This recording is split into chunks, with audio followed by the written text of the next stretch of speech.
नमस्कार, मैं हूं रविकांत। स्वागत है आप सबका। वर्तमान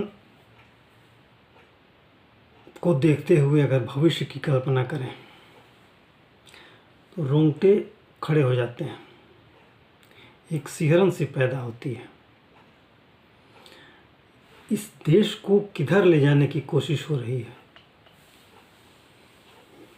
जिस तरह से बम ब्लास्ट हुआ दिल्ली में लाल किले के करीब शाम के समय, और उससे 2 दिन पहले जो आतंकी गिरफ्तार हुए, उनके पास से जो खतरनाक केमिकल मिला,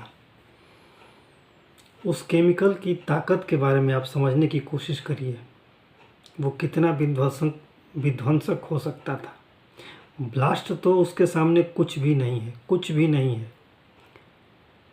ये कितना साइलेंट किलर के रूप में काम करता, लाखों लोग एक बार में मर जाते।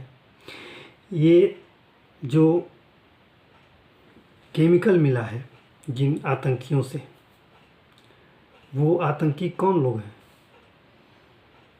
और पिछले कुछ दिनों से जो आतंकी गिरफ्तार हो रहे हैं, ये कौन लोग हैं। समाज के सर्वाधिक पढ़े लिखे लोग, जिनमें से डॉक्टर हैं, और जो इतना पढ़ा लिखा हो उसके अंदर मन मस्तिष्क में कितना जहर भरा हुआ है।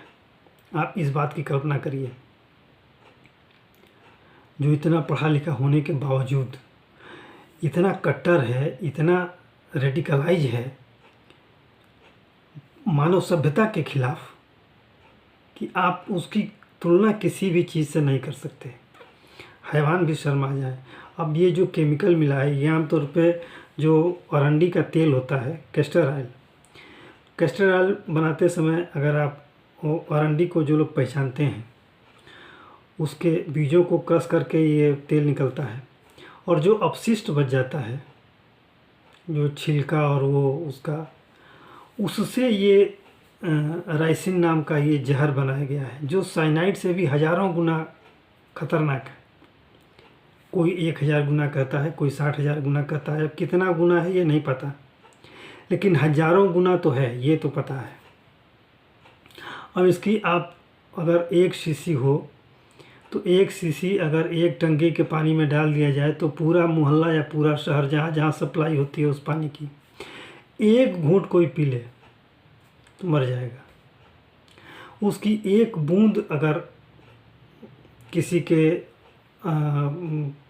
अंदर डाल दी जाए, स्किन के अंदर, तो मर जाएगा। बात सूंघ करके भी मर सकता है, इतना खतरनाक जहर है वो। और इस तरह के आविष्कार जो मानव सभ्यता के विनाश के लिए जिम्मेदार हों, कोई सोच भी नहीं सकता। ये कौन सी सभ्यता के लोग हैं और देश कहाँ जा रहा है।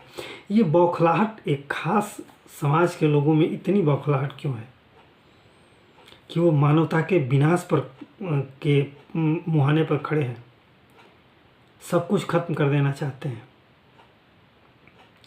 क्या देश की तरक्की को ये लोग पसंद नहीं करने वाले। जिस तरह से सरकार ने पिछले 10 से 11 सालों में काम किया है, देश का स्वाभिमान आगे बढ़ाया है, देश की तरक्की की है, देश की अर्थव्यवस्था को गर्त से निकाल करके 4थे नंबर पर पहुंचाया है, देश को आत्मनिर्भर बनाने के क्रम में लगातार प्रयास किए जा रहे हैं, और देश लगातार उन्नति कर रहा है। अनेक तरह के कानून पास हुए, और आने वाले समय में अनेक तरह के कानून पास होंगे। क्या ये सब उन लोगों को ये पसंद नहीं आ रहा।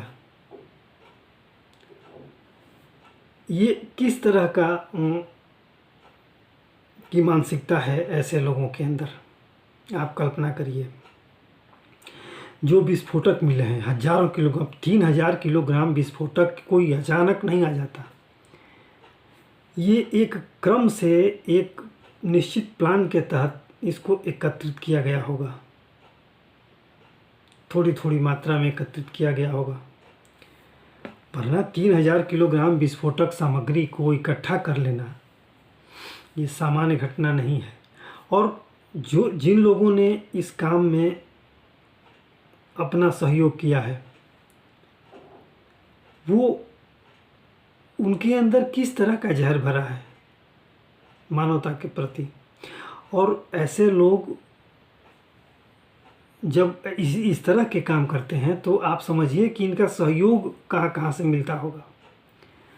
और एक बात और बता दें कि बगैर बड़े सहयोग के, बगैर राजनीतिक सहयोग के इस तरह के कृत्य नहीं हो पाते। हर बड़ी से बड़ी घटना के पीछे कहीं न कहीं राजनीतिक संरक्षण होता है। आप जिस तरह से मोदी सरकार ने विगत 10 वर्षों में काम किया है उन कामों को आप गिनिए, और जिस तरह से उन कामों का विरोध हुआ है। एक वर्ग ये है जो मोदी के हर काम का विरोध करता रहा है। मोदी अगर कोई कानून लेकर आए तो उसको तुरंत सुप्रीम कोर्ट में चुनौती दी जाती है। मोदी अगर कोई प्रस्ताव लेकर आए तो उसको चुनौती दी जाती है, उसकी आलोचना की जाती है, उसको झूठ बताया जाता है।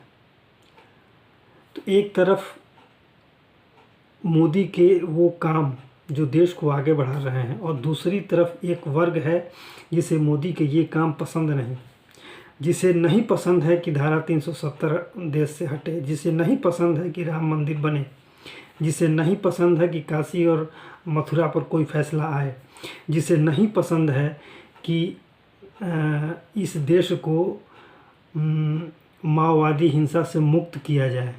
ऐसे भी समाज के लोग हैं। तो अब आप इस समीकरण को लगाइए, जितने कानून पास हो गए हैं, 370 ख़त्म हुआ, वक्फ में संशोधन हुआ, 3 तलाक ख़त्म हुआ, यूसीसी बनाने की तैयारी है, कॉमन सिविल कोड, एक देश एक चुनाव, और महिला आरक्षण, अभी जनगणना होने वाली है। अनेक तरह के काम बाकी हैं। इस देश में सीटों का परिसीमन होना है, और अनेक कार्य हो चुके हैं, अनेक कार्य होने हैं। तो एक वर्ग है जो कि इसका विरोध कर रहा है। अब वो कौन लोग हैं ये आपको बताने की आवश्यकता नहीं है, आप सभी जानते हैं, रोज़ अखबारों में पढ़ते हैं।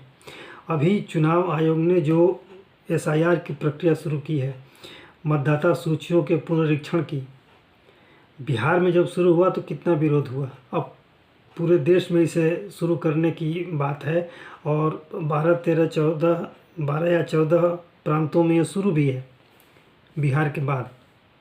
अभी खबरें आ रही हैं कि बंगाल में गांव के गांव, मोहल्ले के मोहल्ले खाली हो रहे हैं। इसका भी लोग विरोध कर रहे हैं, और कोशिश ये रही है कि सुप्रीम कोर्ट में जाएं और इस पर स्टे लग जाए। लेकिन चूंकि ये संवैधानिक प्रक्रिया है, चुनाव आयोग का संवैधानिक कर्तव्य है, इसलिए सुप्रीम कोर्ट भी कुछ नहीं कर सकता। तो एक तरफ सरकार काम करती है कोई, और दूसरी तरफ एक वर्ग खड़ा हो जाता है उसके विरोध के लिए, उसको सुप्रीम कोर्ट में चुनौती दी जाती है। और इस तरह से एक तरफ विकास का काम है, एक तरफ उसमें अवरोध पैदा करने का काम है, और दोनों के बीच ये आतंकी घटनाएं।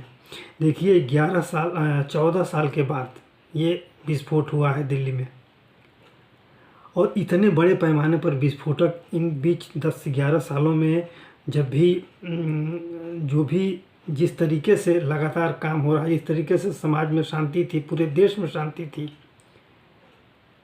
और अनेक तरह की आतंकी घटनाएं करने की कोशिश हुई कश्मीर में, उसका मुंह तोड़ जवाब भी मिला।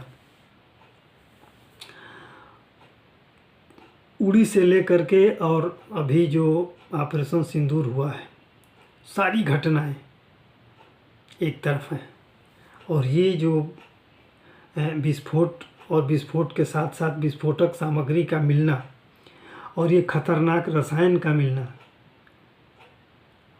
अब ये सोचिए कि वर्तमान में जो घटनाएं हो रही हैं वो समाज के सर्वाधिक पढ़े लिखे लोग हैं, उनके द्वारा हो रही हैं। शायद इसलिए हो रही हों कि सुरक्षा एजेंसियों को मूर्ख बनाया जा सके, उनको जल्दी विश्वास न हो, उनको शक न हो इन पर, क्योंकि ये समाज के पढ़े लिखे लोग हैं। इन पर शक न हो कि ऐसे पढ़े लिखे लोग इस तरह की आतंकी घटनाएं नहीं कर सकते हैं। लेकिन इनके दिमाग में जो कट्टरता भरी है, जो अमानुषिकता भरी है, जो समाज को बर्बाद करने की जो जहर भरा हुआ है, समाज को बर्बाद करने की जो एक ईर्ष्या है, आप उसके लिए कोई सटीक शब्द नहीं मिल रहा फिलहाल जिसका कि उपयोग किया जाए।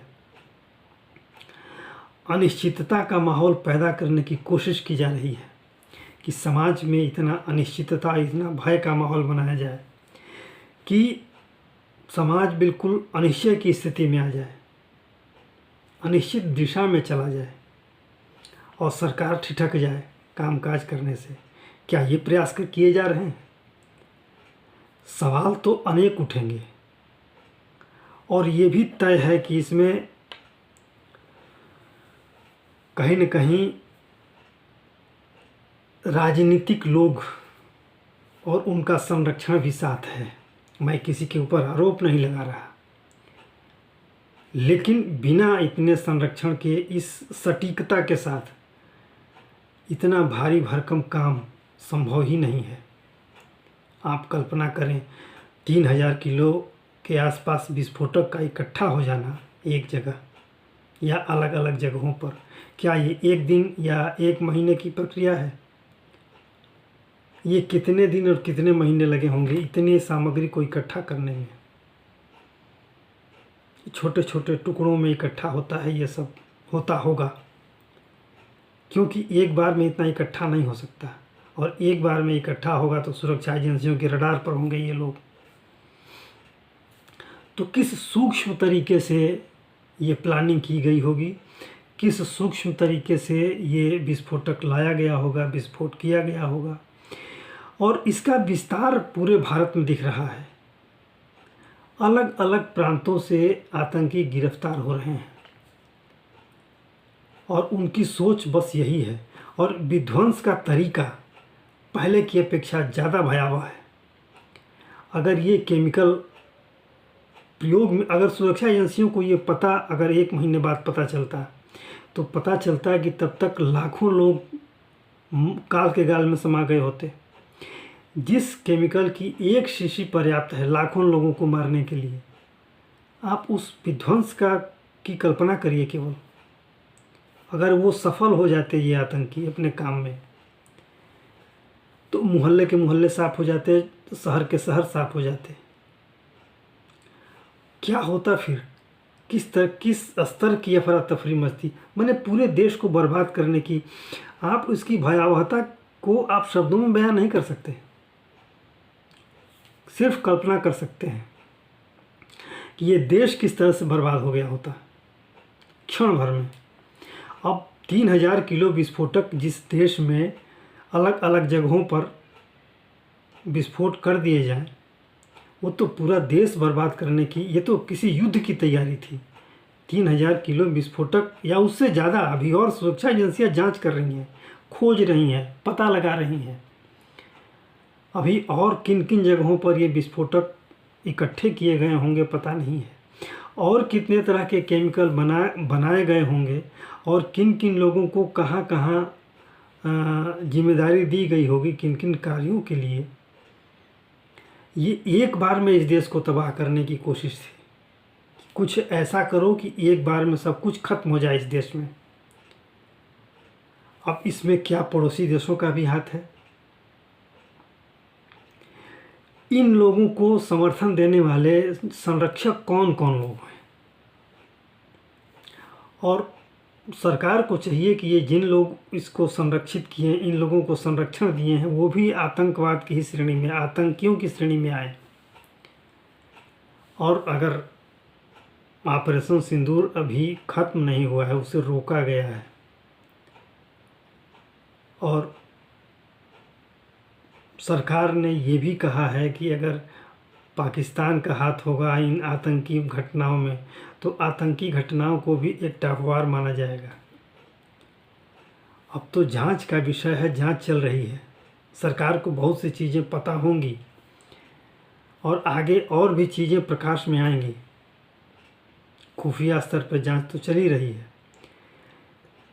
लेकिन मैं एक बार फिर कहता हूं कि 3000 किलो विस्फोटक या उससे ज़्यादा विस्फोटक, ये हज़ारों किलोग्राम विस्फोटक तो एक देश को बर्बाद करने के लिए काफ़ी है। और ये केमिकल, ये साइलेंट किलर तो पूरे समाज को ही एक बार में सुला देने की कोशिश है। और जिस चीज़ से ये केमिकल बना है उस चीज़ की बहुतायत इस देश में बहुत है, तो कई शीशियाँ बन जाएं, कई गैलन इस तरह के जहर बन जाएं, तब क्या होगा?